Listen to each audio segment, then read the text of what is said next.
Hi friends, I am Kailash and आप देख रहे हैं fast track revision. Fast track revision का नोटिफिकेशन पाने के लिए हमारे चैनल को सब्सक्राइब कर लीजिए। जैसा कि आप लोग जानते हैं, इसके पहले वाली वीडियो में हमने डिस्कस कर लिया था कि संविधान को कैसे पढ़ना है और कितनी वीडियो में हम लोग तोड़ के संविधान को पढ़ने वाले हैं। आज हम लोग देखने वाले हैं संविधान के कुछ पार्ट को, यानी आज हम लोग लोकसभा को पढ़ने वाले हैं। लेकिन लोकसभा को पढ़ने से पहले हम लोग संविधान के बारे में थोड़ा सा ओवरव्यू देख लेते हैं, इसके बाद लोकसभा पढ़ना शुरू करते हैं। तो बात करते हैं हम लोग भारत के संसद की। तो भारत के संसद के 3 अंग होते हैं, लोकसभा, राज्यसभा और राष्ट्रपति। अब आप कहेंगे ये लोकसभा और राज्यसभा तो बिल्डिंग है, तो राष्ट्रपति क्या है? राष्ट्रपति एक पदाधिकारी होता है। लोकसभा को हम लोग निम्न सदन भी कहते हैं, राज्यसभा को हम लोग उच्च सदन कहते हैं, और राष्ट्रपति जो होता है वो संसद के सत्र को बुलाता है। ठीक है, तो याद रखिएगा, अगर आपसे क्वेश्चन पूछ लेता है कि संसद के सत्र को कौन बुलाता है, तो राष्ट्रपति बुलाता है, याद रखिएगा। भारत के संसद की व्याख्या अनुच्छेद 79 में की गई है, याद रखिएगा। लोकसभा की व्याख्या अनुच्छेद 81 में की गई है, जबकि राज्यसभा की व्याख्या अनुच्छेद 80 में की गई है। आप लोग इसको याद कैसे रखेंगे? तो देखिए, सीरियल वाइज याद कर लीजिए, 79, 80, 81।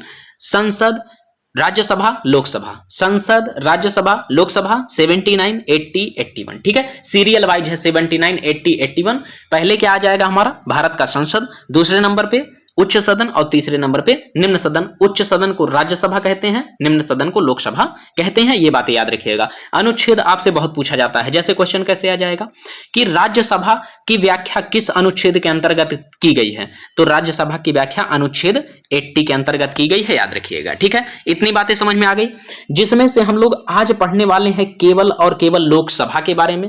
पहली वीडियो में हम लोग लोकसभा के बारे में पढ़ेंगे, दूसरी वीडियो में राज्यसभा के बारे में पढ़ेंगे और तीसरी वीडियो में राष्ट्रपति के बारे में पढ़ेंगे। 3 वीडियो में भारत का संसद कंप्लीटली समाप्त हो जाएगा और जितने भी क्वेश्चन यहां से बनते हैं, आपके सारे क्वेश्चन यहां से अटेम्प्ट हो जाएंगे। चलिए आगे बढ़ते हैं। जैसा कि हमने आपको बताया कि आज केवल हम लोकसभा के बारे में पढ़ने वाले हैं, तो लोकसभा को हाउस ऑफ द पीपल भी कहते हैं। क्या कहते हैं लोकसभा को? House of the people. और लोकसभा को हाउस ऑफ द पीपल कब कहा गया? 1954 में कहा गया। तो ये क्वेश्चन 5 बार लगभग एसएससी के एग्जाम में पूछ चुका है कि house of the people Lok Sabha को कब कहा गया? तो ये 1954 में कहा गया, याद रखिएगा। कुछ इंपॉर्टेंट पॉइंट देख लेते हैं लोकसभा के बारे में। तो पहला पॉइंट ये है कि ये संसद का निम्न सदन होता है। जैसा कि हमने पहले ही बता दिया था कि जो लोकसभा होता है वो संसद का निम्न सदन होता है। लोकसभा के सदस्यों का कार्यकाल 5 वर्ष का होता है। कितने वर्ष का होता है? 5 वर्ष का होता है। लोकसभा के सदस्यों का निर्वाचन जनता द्वारा किया जाता है, यानी ये प्रत्यक्ष रूप से जनता द्वारा चुन के लोकसभा के सदस्य बनाए जाते हैं, है ना। जो मत होता है वो 2 प्रकार से किया जाता है, एक तो प्रत्यक्ष रूप से, एक तो अप्रत्यक्ष रूप से।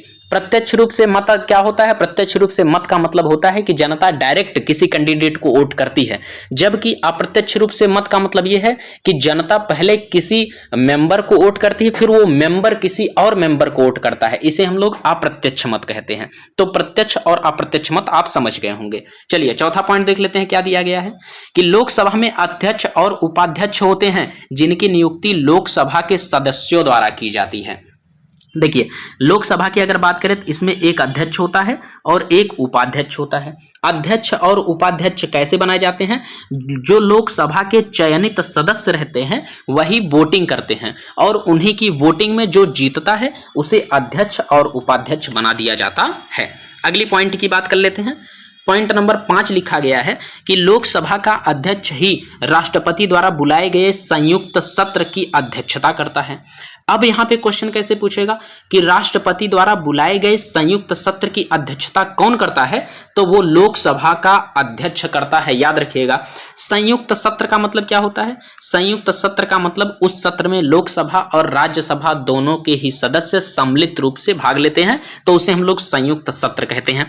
तो आशा करते हैं ये पॉइंट आपको लोकसभा के बारे में समझ में आ गया होगा, क्योंकि लोकसभा से ये सारे क्वेश्चन बहुत बार पूछे जाते हैं, तो इसे हमने इंपॉर्टेंट पॉइंट करके लिखवा दिया है। स्क्रीनशॉट लेना हो तो ले सकते हैं। चलते हैं आगे और पढ़ते हैं आगे क्या हम लोगों को पढ़ना है। आगे हम लोग पढ़ते हैं कि लोकसभा के सदस्य की योग्यता क्या होनी चाहिए। तो लोकसभा के सदस्य बनने के लिए केवल 2 योग्यताओं का होना अनिवार्य है।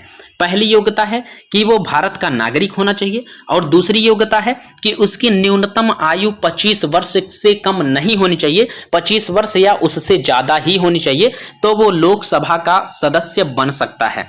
अब चलिए देख लेते हैं कि लोकसभा में सदस्यों की कितनी संख्या होती है। तो संविधान में जो हमारे मेंशन किया गया है कि लोकसभा के अधिकतम सदस्य 552 हो सकते हैं, 552 से ज्यादा लोकसभा के सदस्य नहीं हो सकते हैं। और वर्तमान में लोकसभा के सदस्यों की संख्या 545 है। कितनी है? 545। तो कंफ्यूज बिल्कुल नहीं होना है। देखिए, लोकसभा के अधिकतम सदस्य कितने हो सकते हैं संविधान के द्वारा? 552 सदस्य हो सकते हैं। लेकिन अभी वर्तमान समय में लोकसभा के सदस्य कितने हैं? तो 545 है। अब चलिए देख लेते हैं कि ये जो वर्तमान समय में 545 सदस्य हैं, ये चुने कहां से जाते हैं। तो 545 में जो 2 सदस्य होते हैं वो आंग्ल इंडियन होते हैं, यानी आंग्ल भारतीय समुदाय से होते हैं, जो कि राष्ट्रपति द्वारा मनोनीत किए जाते हैं। ठीक है, इन 2 सदस्यों का चुनाव नहीं होता है, बल्कि ये राष्ट्रपति द्वारा मनोनीत किए जाते हैं। बाकी के बचे 543 सदस्य जो होते हैं वे जनता द्वारा चुन के ही आते हैं। ठीक है, 543 सदस्य जनता द्वारा चुने जाते हैं। कहां से चुने जाते हैं इसके बारे में बात कर लेते हैं। तो 530 सदस्य जो होते हैं लोकसभा के, वे राज्यों से चुने जाते हैं और बचे हुए 13 सदस्य जो हैं वो केंद्र शासित प्रदेशों से चुने जाते हैं। तो 530 सदस्य राज्यों से चुने जाते हैं, जबकि 13 लोकसभा के सदस्य केंद्र शासित प्रदेशों से चुने जाते हैं। इस बात को याद रखिएगा। ठीक है, और अगर बात करते हैं हम लोग मंत्रिपरिषद जो होता है, मंत्रिपरिषद ही सामूहिक रूप से लोकसभा के लिए उत्तरदायी होता है। लोकसभा के लिए उत्तरदायी कौन होता है? ये क्वेश्चन आ जाता, कौन होता है? मंत्रिपरिषद होता है। अब मंत्रिपरिषद होता क्या है इसके बारे में देख लेते हैं। तो मंत्रिपरिषद के 3 अंग होते हैं, कैबिनेट मंत्री, राज्य मंत्री और बिना विभाग के मंत्री। ठीक है, मंत्रिपरिषद के 3 अंग होते हैं, कैबिनेट मंत्री, राज्य मंत्री और बिना विभाग के मंत्री। और इस मंत्रिपरिषद का जो अध्यक्ष होता है वो प्रधानमंत्री होता है। मंत्रिपरिषद का अध्यक्ष कौन होता है? प्रधानमंत्री होता है। इतनी बातें क्लियर हो गई होंगी। चलते हैं अगले पॉइंट पे। अब चलिए देख लेते हैं कि लोकसभा में अविश्वास प्रस्ताव को कैसे पारित कराया जाता है। तो चलिए जान लेते हैं सबसे पहले अविश्वास प्रस्ताव होता क्या है। तो विपक्ष द्वारा लोकसभा में सरकार को हराने या कमजोर करने की उम्मीद से अविश्वास प्रस्ताव रखा जाता है। तो अविश्वास प्रस्ताव एक्चुअली में किसके द्वारा रखा जाता है? तो विपक्ष के द्वारा रखा जाता है। किसके विपक्ष में? सरकार के विपक्ष में रखा जाता है कि सरकार अच्छे से काम नहीं कर रही है, इनकी सरकार गिरनी चाहिए। तो उस स्थिति में क्या होता है?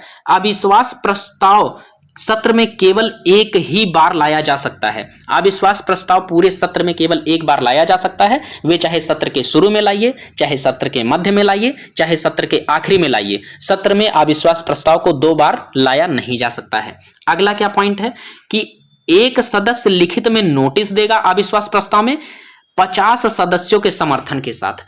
अगर अविश्वास प्रस्ताव पारित कराना है विपक्ष द्वारा, तो एक सदस्य उसमें क्या करेगा? लिखित नोटिस देगा, जिसमें कम से कम 50 सदस्यों का समर्थन होना चाहिए। अगर 50 सदस्यों का समर्थन नहीं है तो अविश्वास प्रस्ताव पारित नहीं हो सकता है ना। इसके बाद क्या होता है कि लोकसभा के अध्यक्ष वोटिंग कराते हैं, और वोटिंग में जो अगर अविश्वास प्रस्ताव पारित हो जाता है तो उसे लोकसभा अध्यक्ष के पद से हटा दिया जाता है। अगर वोटिंग में लोकसभा अध्यक्ष जीत जाता है तो उसकी सरकार बनी रहती है। ठीक है, कुछ इंपॉर्टेंट पॉइंट की बात कर लेते हैं।